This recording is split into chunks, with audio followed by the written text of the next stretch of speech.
नमस्कार, स्वागत है आपका आपके अपने YouTube चैनल एक्सप्रेसिव यूथ में। मैं हूं आपके साथ अक्षता झा।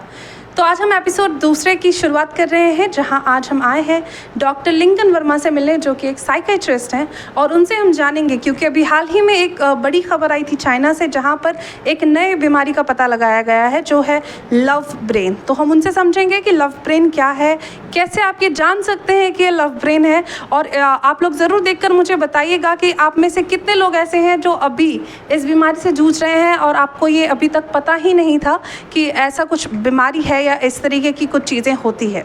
तो सर, सबसे पहले स्वागत है आपका हमारे यूट्यूब चैनल में। Thank you so much. और जिसके बारे में आप लोग बात कर रहे हैं वो सच में अभी हमें सच में समझने की ज़रूरत तो है, क्योंकि इससे काफ़ी प्रॉब्लम भी आ रही है। और बाकी मैं जानना चाहूँगा आप क्या इसके बारे में जानना चाहते हैं आगे। जी, तो जैसा कि आपने सुना डॉक्टर लिंकन वर्मा को, और हम सबसे पहले शुरुआत करते हैं एक सिंपल क्वेश्चन से। सर, क्या होता है लव ब्रेन? हाँ, और क्या इसके इनिशियल स्टेजेस हैं? सिंपल शब्द में लव ब्रेन जब हम कहते हैं तो किस मानसिक रूप में इसको समझा जाए? देखिए, सबसे पहले हम समझते हैं थोड़ा सा कि लव क्या है। अगर साइकोलॉजी के डेफिनेशन के अकॉर्डिंग देखा जाए तो लव किसी पर्सन को लेके काफ़ी अफेक्शनेट और टेंडर सी फीलिंग होती है, और जिसमें आप सामने वाले के लिए, वेलबिंग के लिए काफ़ी डिवोटेड होते हैं, सामने वाले के रिएक्शंस को काफ़ी रेसिप्रोकेट करते हैं। लव किसी भी वे में हो सकता है, पेरेंटल लव हो सकता है, ब्रदरली लव हो सकता है, रोमांटिक लव हो सकता है, अलग अलग तरीक़ों के लव हो सकते हैं। आप जिस बारे में पूछ रहे हैं वो यूजुअली जो रोमांटिक काइंड ऑफ लव है उसके बारे में हम लोग बात करेंगे। लव ब्रेन में क्या है कि देखिए, जो लव इमोशन होता है वो काफ़ी स्ट्रॉन्ग इमोशन है, और जब भी कोई स्ट्रॉन्ग इमोशन हमारे शरीर में, हमारे माइंड में आता है तो उसमें बहुत ही केमिकल्स रिलीज होते हैं ब्रेन में। स्पेशली जो डोपामिन केमिकल है वो रिलीज होता है। इसके अलावा और भी केमिकल्स हैं, और जो स्पेशली हमारे ब्रेन का लिम्बिक सिस्टम है उससे ये केमिकल्स रिलीज होते हैं। और ये जो लव की फीलिंग है ये यूजुअली तो काफ़ी एक हेल्दी वे में, साइकोलॉजिकली एक काफ़ी हेल्दी फीलिंग है। बट जो डिसऑर्डर की बात है और जिससे कि प्रॉब्लम्स हो रही है आज के डेट में लव ब्रेन में, जिसमें कि टॉक्सिसिटी जनरेट हो जाता है, उसमें जो अलग तरीके से चीज़ें वर्क करती है वो आज मैं आपके बारे में, उसके बारे में मैं आपको बताऊंगा। और इसके बारे में सबसे पहले समझे कि ये एक हेल्दी लव से एक डिसऑर्डर के वे में कैसे जाता है। जो ऑब्सेसिव लव होता है, जो ऑब्सेसिव लव डिसऑर्डर जिसको कि हम कह सकते हैं, इसमें एक स्पेसिफिक टर्म है ऑब्सेशन। देखिए, ऑब्सेशन क्या होता है? किसी भी चीज़ को लेके, किसी भी पर्सन को लेके, ऑब्जेक्ट को या एक्टिविटी को लेके काफ़ी ज़्यादा प्री ऑक्यूपाइड रहना, यानी उस चीज़ का ख्याल आपके मन में बार बार आता है, बार बार आप उस चीज़ के आसपास रहना चाहते हैं, उसके बारे में एक एक्सेसिव सोचने लगते हैं आप। तो ये फेनोमेना जब आपके लव में आ जाता है तो वो एक हेल्दी लव नहीं हो के एक अनहेल्दी वे में वो ट्रांसफॉर्म हो जाता है, जो कि खुद आपके लिए भी और आपके पार्टनर के लिए भी काफ़ी डिफ़िकल्टीज़ पैदा कर सकती हैं, है ना। तो ऑब्सेसिव लव डिसऑर्डर में क्या होता है बेसिकली कि जो एक पार्टनर है वो अपने सामने वाले को लेके काफ़ी ज़्यादा ओवर प्रोटेक्टिव हो जाते हैं। आप पूरे टाइम कॉन्स्टेंटली उनके टच में रहना चाहते हैं कि वो क्या कर रहे हैं, कहाँ जा रहे हैं, किससे बात कर रहे हैं। You always want to have conversation with that person, कि आप उनके साथ ज़्यादा से ज़्यादा सम टाइम स्पेंड करें, चैट करें, ईमेल्स या किसी न किसी वे में आप टच में रहें। अगर उनका किसी और पर्सन के साथ इंटरेक्शंस हो रहा है वो आपके लिए काफ़ी जेलसी का कारण हो जाता है, चाहे वो कलीग हो, फ्रेंड हो, फैमिली पर्सन हो, आप काफ़ी जेलस फील करते हैं और आप हमेशा बहुत ज़्यादा ओवर कंसर्न रहते हैं टू प्रोटेक्ट दैट पार्टनर। तो इसमें क्या होता है कि जो सामने वाला पर्सन है उसकी जो सोशल लाइफ है, फैमिली लाइफ या प्रोफेशनल एकेडमिक चीज़ें हैं, वो काफ़ी कंस्ट्रेन हो जाती है। सामने वाला आपका पार्टनर हमेशा फील करता है कि someone is always hovering over, means कोई हमेशा कॉन्स्टेंटली आप पे एक निगाह, क्या बोलते हैं, आई रखना, निगाह रख रहा है। तो वो अनकंफर्टेबल फील कर सकता है और काफ़ी परेशान हो सकता है, एक टॉक्सिसिटी जनरेट हो सकती है आपके लव डायनामिक्स में। अब सवाल उठता है ऐसा होता क्यों है? देखिए, इसके ना बहुत काफ़ी सारे मेजर कॉजेज़ हैं, क्योंकि it is not a healthy thing, this is not a healthy kind of love. तो उसके इम्पॉर्टेंट कॉजेज में से एक है कि अगर कोई पर्सन जिसने प्रीवियसली कोई सिग्निफिकेंट साइकोलॉजिकल ट्रॉमा फेस किया हो अपने चाइल्डहुड में या अर्ली रिलेशनशिप्स में, तो वो अपने पार्टनर को लेके इस तरह का एक डेवलप कर सकता है over protective thing and obsessive kind of thing. Like कि अगर someone has very disruptive family dynamics, जिनका कि फैमिली डायनेमिक्स काफ़ी पुअर है, फ्रेंड के साथ जिनका डायनेमिक्स ख़राब है, तो उनके जो पार्टनर होते हैं वो सारे रिलेशनशिप का जो है फोकस उस एक पार्टनर पे उनका आ जाता है। वो नहीं चाहते कि किसी भी वे में उनका पार्टनर उससे दूर जाए या किसी और के साथ चला जाए। They feel very insecure, inferiority रहती है उनके अंदर काफ़ी यूजुअली, जिसकी वजह से ये वो एक प्रोजेक्ट करते हैं, ओवर प्रोटेक्टिव हो जाते हैं वो सामने वाले पार्टनर को लेके। अगर किसी पर्सन को ओसीडी की बीमारी है तो ऐसे पर्सन में चांसेस होते हैं कि वो इस तरह का लव डेवलप करते हैं अपने वाले पार्टनर को लेके। एक होता है बॉर्डर लाइन पर्सनैलिटी डिसऑर्डर, इस तरह के जो पर्सन होते हैं उनमें भी ऑब्सेसिव लव डेवलप करने के चांसेस ज़्यादा हैं। अगर किसी पर्सन ने अपनी पास्ट रिलेशनशिप में कुछ ऐसा ट्रॉमा फेस किया हो तो उनमें भी ये चीज़ डेवलप होने के रिस्क ज़्यादा होते हैं। और कोई डिप्रेशन किसी ने फेस किया हो या एंजाइटी डिसऑर्डर और कोई मेजर मेंटल हेल्थ इश्यूज हैं, मतलब कोई भी ऐसा चीज़ जो कि आपको इनसिक्योर फील कराता है, इन्फीरियर फील कराता है, then you want to hold on that person कि कहीं से भी वो जो है ना आप रिस्क नहीं लेना चाहते हैं। तो एक ऑब्सेसिव लव डिसऑर्डर हम कह सकते हैं जो लव ब्रेन डिजीज़ है। और ऐसे मुझे लगता है कि आज के जो युवा है उनमें कई लोगों में ये चीज़ें होंगी और कहीं ना कहीं वो आइडेंटिफाई नहीं कर पा रहे हैं। तो क्या अर्ली सिम्टम्स होते हैं या क्या किस तरीके से वो समझ सकते हैं कि अभी this is the high time या this is the limit, if you are calling someone या if you want to hold someone, so what is the limit, या किस तरीके से वो समझ पाएँ या किस तरीके से वो अंडरस्टैंड कर पाएँ उस चीज़ को कि ये एक हद हो गई है और इसके ऊपर अगर कुछ चीज़ें हो रही हैं तो ये फिर एक डिसऑर्डर की तरफ जा रही है and this needs to be treated. देखिए, थोड़ा सा हम समझते हैं कि हेल्दी लव में क्या होना चाहिए, है ना।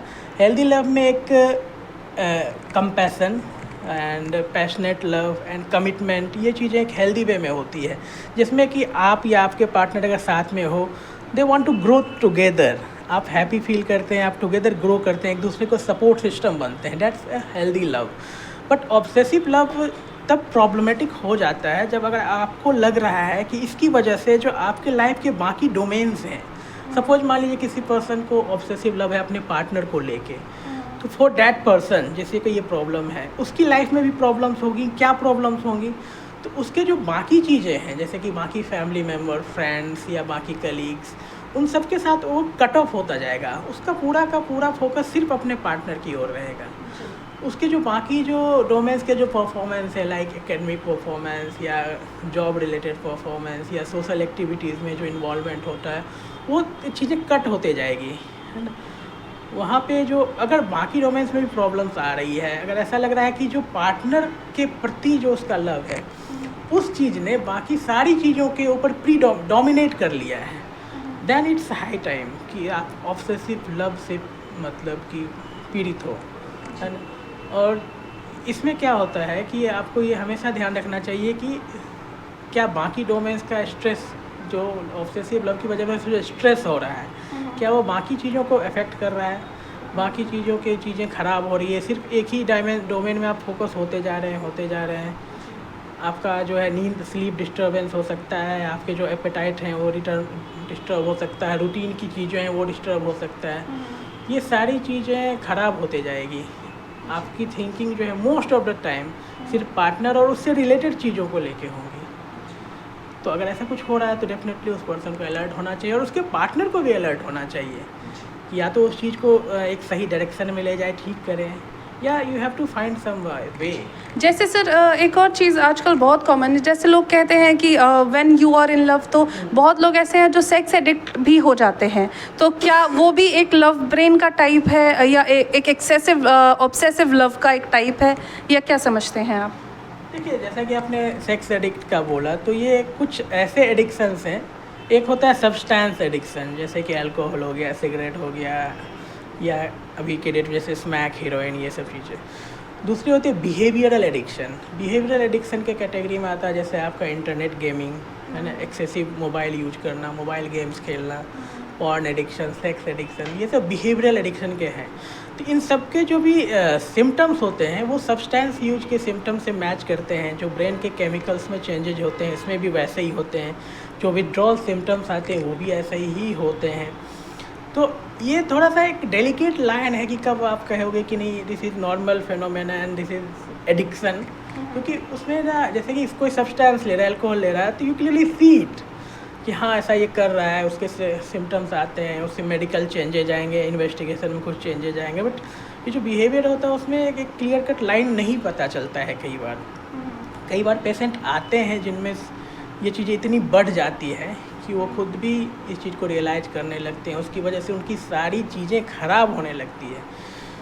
तो उस समय हमें उनका ट्रीटमेंट करना पड़ता है या थेरेपी के थ्रू उनको ठीक करना पड़ता है, लेकिन डेफिनेटली ये एक अनहेल्दी वे है जब वो सेक्स एडिक्शन भी इतना ज़्यादा हो जाए कि वो जो है आपकी बाकी डोमेन्स पे आप फोकस ही नहीं कर पाए। देखिए एडिक्शन में एक सबसे इम्पॉर्टेंट जो बात है जिसको मैं बार बार इसलिए रिपीट कर रहा हूँ, जब किसी चीज़ का आपको एडिक्शन होता है, ऑब्सेशन होता है, तो वो आपके जो बाकी डोमेन्स है ना, जैसे कि एकेडमिक हो गया या जॉब हो गया या फैमिली हो गया, सोशल पर्सनल लाइफ, वो बाकी सारी चीज़ों को ख़राब कर देता है। आपका पूरा का पूरा फोकस सिर्फ एक चीज़ पे जाता है। अगर ऐसा हो रहा है तो डेफिनेटली आपको या तो ऑब्सेशन या एडिक्शन इन चीज़ों में आप जा रहे हो। ये अलर्टिंग सिचुएशन होता है इसमें। साथ ही सर मैं आपसे एक और चीज़ जानना चाहूँगी कि जैसे अगर किसी को लव डिजीज़ है, जो लव ब्रेन डिजीज़ है वो है, या किसी को किसी भी चीज़ से, इट्स नॉट जस्ट लव, अगर किसी पर्सन से बहुत ज़्यादा ऑब्सेशन है, कई बार कुछ फ्रेंड्स में भी ऐसा देखा जाता है कि if someone is your best friend you are too much obsessed to them, तो ऐसे में किस तरीके से वो अपने आप को ठीक कर सकते हैं, या जैसे अगर ये डिटेक्ट हो जाता है तो what are the primary steps they need to take, और अगर वो मेडिकल ट्रीटमेंट भी ले रहे हैं तो खुद में वो क्या चेंजेस कर सकते हैं, या क्या किस तरीके से उस ऑब्सेशन को थोड़ा अवॉइड कर सकते हैं कि वो जल्दी से जल्दी ठीक हो सके। देखिए इसमें सबसे पहला स्टेप है तो इस चीज़ को अंडरस्टैंड करना कि हाँ this is a problem. Majority of cases में ऐसा होता है कि दे डो नॉट रियलाइज, जब तक कि काफ़ी ज़्यादा प्रॉब्लम बढ़ नहीं जाती है, ऐसा कोई मेजर घटना इंसिडेंट नहीं हो जाता, तब तक वो मेडिकल अटेंशन में आता ही नहीं है, या थेरेपिस्ट या मेंटल हेल्थ एक्सपर्ट के पास वो नहीं जाते हैं। तो सबसे पहला स्टेप है इस चीज़ को अंडरस्टैंड करना कि yes I have some problem, I have some psychological issues, मुझे किसी चीज़ को लेके एक्सेसिव ऑब्सेशन हो रहा है, या अगर मैं किसी चीज़ को लेकर ओवर पॉजिटिव, जैसे आपने बोला कि अपने फ्रेंड्स को लेके काफ़ी पॉजिटिव हो जाते हैं। अक्सर आप देखेंगे कि जो काफ़ी पॉजिटिव है वो अपने उस फ्रेंड का किसी और ग्रुप में जाना, किसी और से मिलना, इवन पढ़ाई के लिए भी बात करना, वो बड़े ही गुस्से हो जाएंगे, नाराज़ हो जाएंगे, काफ़ी अपसेट हो जाएंगे। हाँ, तो लॉन्ग टर्म में उसका आउटकम डेफिनेटली हेल्दी आउटकम तो कभी नहीं होता है ऐसे केसेस में। और जहाँ तक बात है कि इसमें अब करना क्या है, सबसे पहले तो इस चीज़ को अंडरस्टैंड करना है कि एक डिफ़िकल्ट प्रॉब्लम है, इसको डील करना है, ना कि उस चीज़ को ऐसे सोचना जस्ट नेचर की बात नहीं होती। कई बार एक सही डायरेक्शन, सही गाइडेंस और मेडिकल ट्रीटमेंट तक की ज़रूरत पड़ जाती है। तो अगर आपको अपने में या अपने किसी क्लोज वन में इस तरह की चीज़ें आइडेंटिफाई आप कर पा रहे हैं तो डेफिनेटली आप मेडिकल जो मेंटल हेल्थ एक्सपर्ट है उनसे मिले। आई एम नॉट सेइंग कि साइकेट्रिस्ट से ही आप मिले, आपके पास जो भी अवेलेबल हो सकता है, कोई काउंसलर है, साइकोलॉजिस्ट है, तो उनसे आप मिले, इनिशियल गाइडेंस लें। और जो ट्रीटमेंट की बात होती है, सबसे पहले तो हम लोग ट्राई करते हैं कि थेरेपी, साइकोथेरेपी से चीज़ें अगर मैनेज हो जाए, उसमें जैसे कि काफ़ी इंपॉर्टेंट है जिसको CBT कॉग्निटिव बिहेवियर थेरेपी बोलते हैं, इसके अलावा DBT भी है, और भी कई सारे काउंसलिंग मॉडल्स हैं जिसकी वजह से कि जिसके थ्रू हम पेशेंट की हेल्प कर सकते हैं। और जिन केसेस में सिम्टम्स ज़्यादा एक्सट्रीम होते हैं वहाँ पे डेफिनेटली मेडिसिन की भी ज़रूरत है, और अगर आपको मेडिसिन की ज़रूरत है तो लेना चाहिए। कई बार मैंने देखा है कि काफ़ी रिलक्टेंट होते हैं पेशेंट मेडिसिन लेने को लेके, और इसकी वजह से सालों तक वो परेशान होते रहते हैं, उनकी एकेडमिक लाइफ ख़राब हो जाती है, उनका फैमिली, उनका फ्रेंड्स डोमेन काफ़ी ख़राब हो जाता है, but they do not take medicine. तो आप डेफिनेटली उसको लें। अगर आपको थेरेपी की ज़रूरत है थेरेपी लें, मेडिसिन की ज़रूरत है मेडिसिन लें। और आज की डेट में काफ़ी अच्छी चीज़ें हैं अवेलेबल इन चीज़ों के लेके, और आउटकम भी काफ़ी बेहतर देखने को मिलता है अगर कॉन्टीन्यूसली उस चीज़ को फॉलोअप में रखें तो।